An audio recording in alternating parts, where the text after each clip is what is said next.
E bora lá, pessoal! Vamos abrir o nosso Vitrine Revista falando sobre sono de qualidade, sobre dormir bem.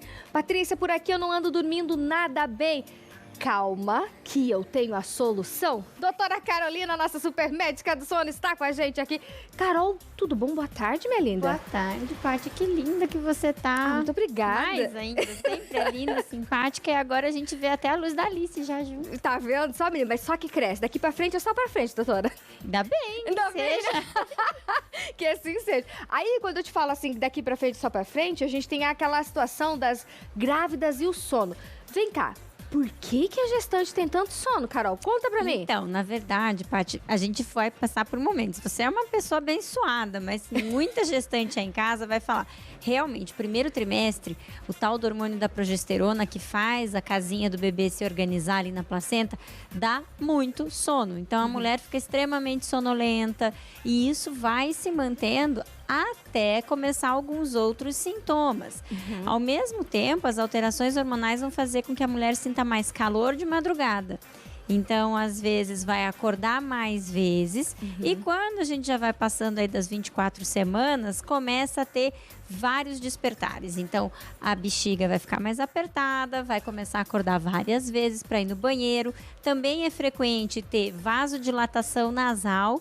Então, a gente vai ter a rinite gravídica. Lá no final do segundo trimestre, começo do terceiro trimestre, os narizezinhos ficam mais trancadinhos. Então, fica com o fôlego mais apertadinho, a bexiga mais apertada e acaba acordando mais vezes. Então, a sonolência passa a ser mais por um sono interrompido. Certo. Do que pelo hormônio mesmo da progesterona, que era o que a gente tinha no primeiro, Paty. Mas daí as grávidas, porque assim, tem todo um ciclo que você sempre vem e explica aqui pra gente, que tem, né, pra você chegar até o sono REM, pra você chegar até o sono tal, tem que seguir algumas coisinhas ali. A grávida, ela consegue atingir esse sono As grávidas, restaurador? principalmente se ela estiver conseguindo uma gestação bem, igual você que faz exercício físico, que tá com peso adequado, que tá respirando bem, consegue fazer os estágios do sono, mas nos intervalos dos ciclos, então ela faz o sono 1, 2, 3, REM e dá uma acordadinha. Ela acorda mesmo, vai no banheiro, às vezes dá uma incomodadinha, mas ela consegue fazer todos os estágios. Só que também é muito mais comum que algumas mãezinhas comecem a roncar no final da gestação. Aí, se elas começam a ter a tal da apneia do sono ou um ronco que ela não tinha antes, mas pelo aumento de volume, porque o volume não é só o do bebê, você tá com mais líquido no corpo, então pode começar a ter doenças que não tinham fora da gravidez. Uma dessas doenças é a apneia obstrutiva do sono. Outra parte que pode acontecer nas gestantes que não estão tendo um acompanhamento, às vezes não tem condições de ter um gineco-obstetra, uma equipe de nutrição que está dando suporte maior, pode ter redução dos níveis de ferro e começar a chutar demais. Então, são gravidinhas que elas vão se movimentar demais à noite. Elas às vezes nem percebem, mas esses movimentos excessivos podem fazer, então a perna inquieta, né? Podem fazer com que ela não chegue naqueles estágios profundos. Entendi. Outra coisa também que eu tava vendo muito, que o pessoal discute bastante na internet, é a questão da posição da grávida pra dormir.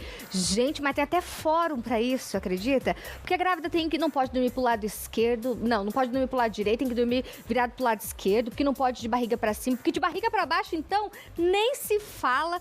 E aí, qual que é a verdade? De barriga pra baixo, acho que não tem nem como, né? Só se fizer um buraquinho, cavar um buraquinho ali no colchão. Mas tem mães, deixa eu te interromper já, mas tem mães nos fóruns lá que coloca que dormia a gravidez inteira de barriga pra baixo. Eu falei, minha senhora, como que a senhora fez isso? É difícil imaginar, porque o refluxo mesmo que ia ter, né? Você imagina que todo o volume da placenta com o bebê ia empurrar o estômago, ela teria mal-estar, porque o volume que vai pra frente te permite que você respire, porque senão teu diafragma não consegue respirar de forma adequada, teu estômago vai ficar esmagado.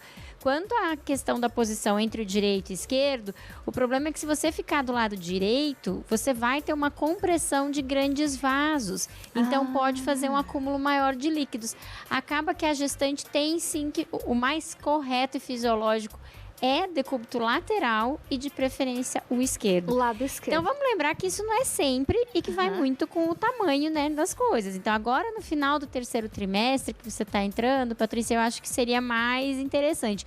No começo da gestação não faz muita diferença mesmo. A questão de dormir de barriga para cima, porque eu até deito de barriga do ladinho. Mas você pode sentir um formigamento maior, um aumento da frequência cardíaca do bebê, porque você vai estar todo aquele volume comprimindo vasos grandes que estão levando a oxigenação. Entendi. Então é bem importante a gente, às vezes, até pensar que os estágios profundos do sono vão estar influenciando nessa questão dos vasos. Você tem que ficar bem tranquilinha, porque o oxigênio é a coisa mais importante que teu filhinho precisa. A placenta tem que estar muito rica. Então, é uma coisa que não precisa ficar o tempo todo, talvez, do lado esquerdo.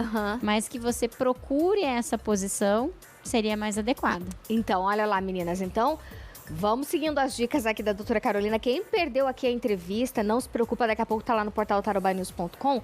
Mas se você também tá passando aí segundo, terceiro trimestre, olha, deita mais pro lado esquerdo. Patrícia, mas quando eu vejo, tô de barriga pra cima. Mas prioriza, então, deitar pro ladinho esquerdo ali, que acho que teu sono vai agradecer. E essas acordadas de madrugada são normais, acontece. O importante é você não perceber nada de ruim. O que tá aparecendo no consultório agora vai aparecer bastante. As rinites. Então, às vezes, a gestante já tem. E aí, tem coisas que na gestação não dá para usar de jeito nenhum. Então, esse é um alerta bacana. Lembrar que, primeiro, todos os remédios que você vai tomar, o obstetra tem que saber. Mas o vasoconstritor nasal, aquelas soluções gotinhas que desentopem rapidinho, essas estão proibidas para a grávida. Porque elas vão diminuir os vasos sanguíneos que vão levar o oxigênio para a placenta. Então, não sei se pode falar alguns nomes comerciais, né? Mas tu não conhece, assim, aqueles que pingam no nariz. Aquelas gotinhas que tem uma substância que é a cefazolina, que são derivados de adrenalina. Essas a gente às vezes está acostumado, quando está gripado, a usar. E na gestação é muito perigoso, né? Então, gestante, ela acaba tendo realmente... Às vezes até usa porque está sangrando o nariz. Algumas gestantes no finalzinho chegam a ter sangramento nasal e acabam usando, e não pode, tá, gente? Antialérgicos também tem que falar primeiro com o seu obstetra, ver se o antialérgico que você está usando, essas medicações que tem misturas para gripe, muito cuidado, tá? Então, esse acho que fica um alerta bacana aí da parte respiratória, porque chega no finalzinho, a gente acha, mas gotinha não faz mal. Essas fazem. Nossa senhora, não, Deus o livre. Doutora Carolina, muito obrigada pela tua presença aqui no Vitrine. Obrigada, Paty, uma alegria estar contigo. Viu?